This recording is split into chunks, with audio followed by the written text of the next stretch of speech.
তুমি শুনে রাখো, তোমাকে যদি জান্নাত নিতে হয়, সম্মান নিতে হয়, ইজ্জত নিতে হয়, যদি তুমি শক্তিশালী হয়ে দেশে বাঁচতে চাও, তাহলে তুমি শুনে রাখো ওয়ালিল্লাহিল ইজ্জা ওয়া লিরাসূলিহি ওয়া লিল মুমিনিনা ওয়ালাকিন্নাল মুনাফিকিনা লা ইয়ালামুন। যা তোমাকে সম্মান নিতে হয়, তাহলে কিন্তু তোমাকে আল্লাহর পথে এসে সম্মান নিতে হবে। তোমাকে যদি ইজ্জত নিতে হয়, তাহলে আমি ছাড়া কে দিতে পারবে? তাই তুমি শুনে রাখো, যারা এই কথাগুলো বলে তারা মুনাফিক, তারা জানে না, তারা ওই সমস্ত জিনিসগুলোতে তারা সম্মান দেখা আছে, যে সমস্ত জিনিসগুলোতে সম্মান পাওয়া যাবে না।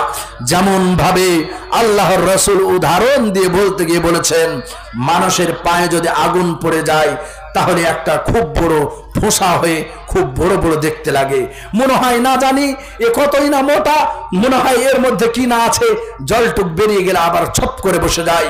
তেমনি ভাবে যাদের ঈমান নেই, তারা ওই সমস্ত রূপগুলোকে দেখে, ওই সমস্ত সামাজিক আর সামাজিক জিনিসগুলোকে দেখে তারা সেই জায়গাগুলোর দিকে ছুটে পড়ে।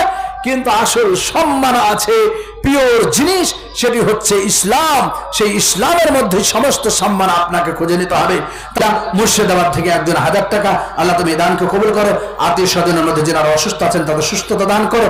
আল্লাহ যিনারা কবরবাসী হয়েছেন তাদের তুমি আল্লাহ জান্নাতবাসী করো, আল্লাহুম্মা আমিন। আর একজন 500 টাকা দান, আল্লাহ তুমি এই দানকে কবুল করো। তাদের যিনারা কবরবাসী হয়েছেন জান্নাতবাসী করো, তাদের যারা অসুস্থ আছেন তাদের সুস্থতা দান করো। আল্লাহুম্মা সাল্লি আলাইহি ওয়া বারিক। জি, আহসান আলী তেনার বাবা মারা গেছেন, আল্লাহ আহসান আলী তেনার বাবা মারা গেছেন, আল্লাহ এইরকম সৎ সন্তান ছেড়ে গেছেন, আল্লাহ তুমি জানো তেনার অবস্থা কি আছে, আল্লাহ তাকে তুমি জান্নাতবাসী করো।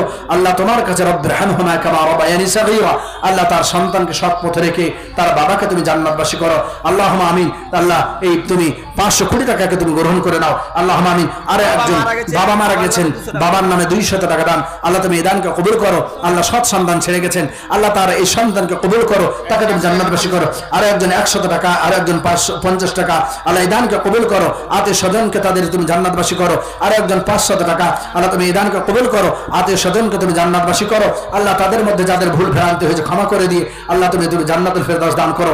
আর একজন 100 টাকা দান, আল্লাহ তুমি এই দানকে কবুল করো। আল্লাহ তার আত্মীয় স্বজন কবরে আছেন, তাদের তুমি জান্নাতবাসী করো। আল্লাহুম্মা সাল্লি আলাইহি আল্লাহুম্মা বারিক আলাইহি। আর তোমার একজন বান্দা আল্লাহ 50 টাকা দান, আল্লাহ তুমি এই দানকে কবুল করো। তাদের মধ্যে যারা অসুস্থ আছেন সুস্থতা দান করো, তাদের মধ্যে যারা দুনিয়া থেকে কবরবাসী হয়েছেন তাদের তুমি জান্নাতবাসী করো।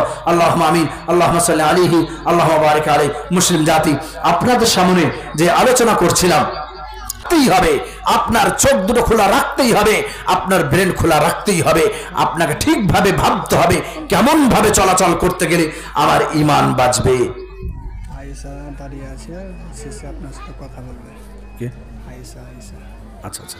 আর 2500 টাকা বোম্বাই থেকে দিল ইমরান হোসেন এবং গাফফার, দুজন মিলে একটু দোয়া করতে বলল। আচ্ছা, ইমরান হোসেন গাফফার তিনারা 2500 টাকা দান করেছেন আপনাদের এই মসজিদ নির্মাণের জন্য।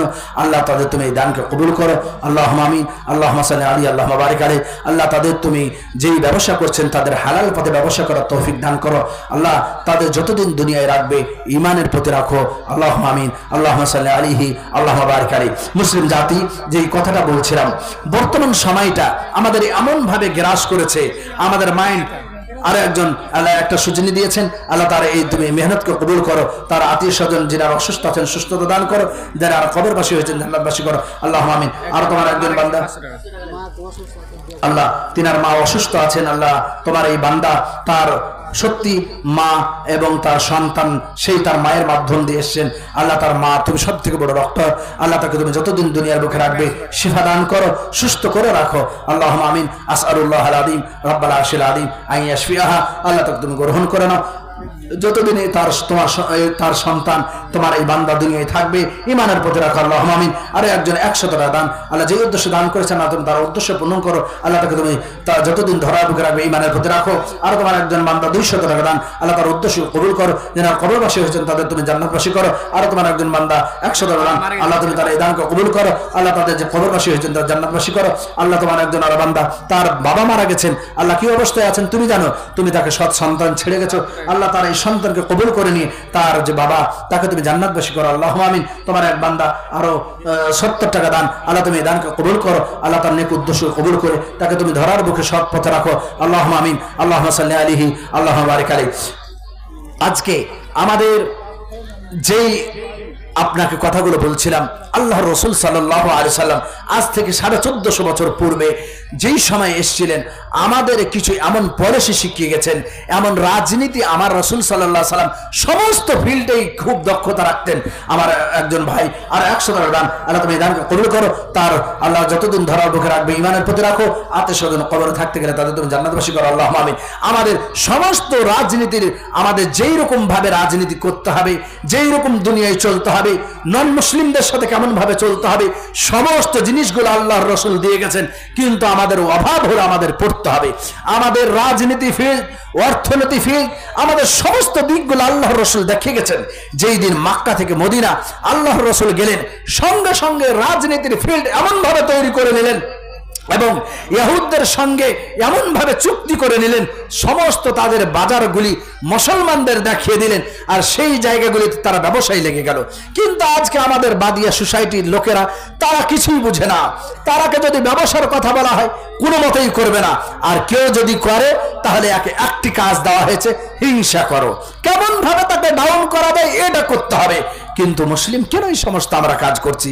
আমাদের মধ্য থেকে হিংসাকে দূর করতে হবে, আমাদের মধ্য থেকে এই সমস্ত রকমের নোংরা জিনিসগুলো সব বের করে দিয়ে আমাদের এক হতে হবে, সৎ পথে থাকতে হবে। ইনশাআল্লাহ আমরা সাকসেস খুব তাড়াতাড়ি হব। মুসলিম আমারাই তো সাকসেস হবে। তাদের পাওয়ার এত যে এই পাওয়ারের মাধ্যম দিয়ে তারা সেই সময় ভারত স্বাধীন করেছিল, আজকের দিনেও তাদের ভারত ক্ষমতা আছে, থাকবে। এই ভারত থেকে মুসলিমদের কেউ তাড়াতে পারেনি, পারবে না। কারণ তারা জানে ভারতে যারা রাজনীতি করে, ভারতে যারা পার্লামেন্ট চালায়, মুসলমানদের ক্ষমতায় চালায়।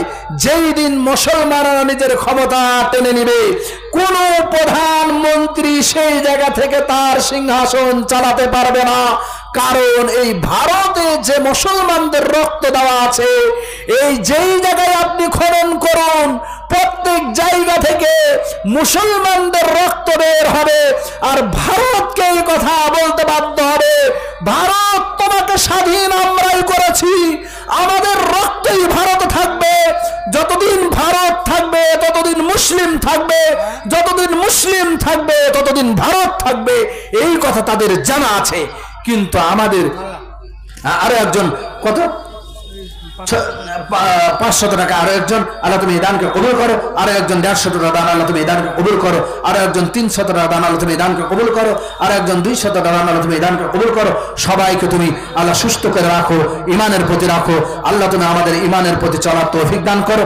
আমি এই কথাই বলবো, আল্লাহ আমার কথা যতদূর অবধি যাচ্ছে, আমাদের মা ও বোনদের থেকে নিয়ে আমাদের ভাই ও বাপজান সবাইকে এই কথা বলছি।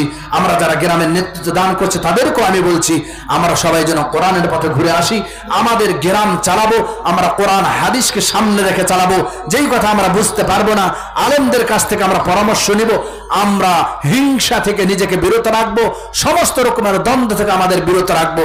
আরো একটা কথা বলছি, গ্রামে হোক যেই জায়গায় হোক, কোনো যদি কথা হয়ে যায়, কোন রকমের যদি আমাদের মধ্যে ঝামেলা হয়ে যায়, কোনো মতেই বাড়ি থেকে না লাঠি বের হবে, না বাড়ি থেকে কোন রকমের অস্ত্র বের হবে।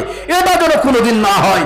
আল্লাহ রাসূল সাল্লাল্লাহু আলাইহি সাল্লাম খুব জোরভাবে বারণ করেছেন, না লাঠি বের হবে, না কোন রকমের অস্ত্র বের হবে। যেখানে আছে সেখানেই থাকবে, কখনো বের হবে না। তাই আপনাকে এই কথা বলে গেলাম, আমরা যেন এক হয়ে গ্রামে থাকবো। আমরা যেই রকম সমাজ চালাবার, আমরা ইনশাআল্লাহ ইমানকে সামনে রেখে, ইসলামকে সামনে রেখে, কোরআন হাদিসকে সামনে রেখে আমরা আমাদের সমাজ চালাবো। এটা আপনাদের কাছে আমার আরজি। 2 নম্বর আরজি হচ্ছে এই, আমরা যেন হিংসা থেকে নিজেকে বিরত রাখি, দ্বন্দ্ব থেকে নিজেকে বিরত রাখি। যদি আমার 10 টাকা লস হয়ে যাক, কিন্তু আমি কোন রকমের দ্বন্দ্বের মধ্যে যাব না। ভাই ভাই দ্বন্দ্ব যাব না, ভাই বোনের দ্বন্দ্বে যাব না, কোন রকমের দ্বন্দ্ব যাব না। 3 নম্বর কথা আপনাদের যেই কথা বলতে চাচ্ছি সেটি হলো এই, আমাদের সন্তানদের ইসলামমুখী করতে হবে। সন্তানদের মাদ্রাসায় আপনাকে দিতে হবে। আপনাকে কে বলেছে যে আপনার সন্তানকে আরবিক পড়িয়ে আপনার সন্তান খেতে পাবে না? এই কথা কে বলেছে? ভুল কথা। আপনাকে জেনে নিতে হবে, আমিও একজন বাবার সন্তান। আমার বাবা তো খুব চাকরি করতেন, সমস্ত ঠিক আছে, তারপরেও তো আমার বাবা আমাকে মাদ্রাসায় দিয়েছেন। আপনাকে বলছি, আপনি আপনার সন্তানকে মানুষ করবেন। আমার বাবা চাকরি করে কি করেছেন? কালকের দিনে তো আমার বাবাকে আমাকে কবরে রেখে আসতে হয়েছে, তাহলে আমার বাবার জন্য যদি দোয়া করে তাহলে এই সন্তানই করছে। আপনাকে এই কথা জেনে নিতে হবে। আপনি কোনোদিন এই কথা জেনে রাখবেন, ভুলবেন না, দুনিয়ায় কেউ চিরদিন থাকতে আসেনি, থাকবে না, তাই আপনিও থাকবেন না। সন্তানকে মানুষের মতো মানুষ করে দিয়ে যাবেন। এই সন্তান আপনি যতদিন আপনার দুনিয়ায় থাকবে আপনার এই নেকি পৌঁছতেই থাকবে।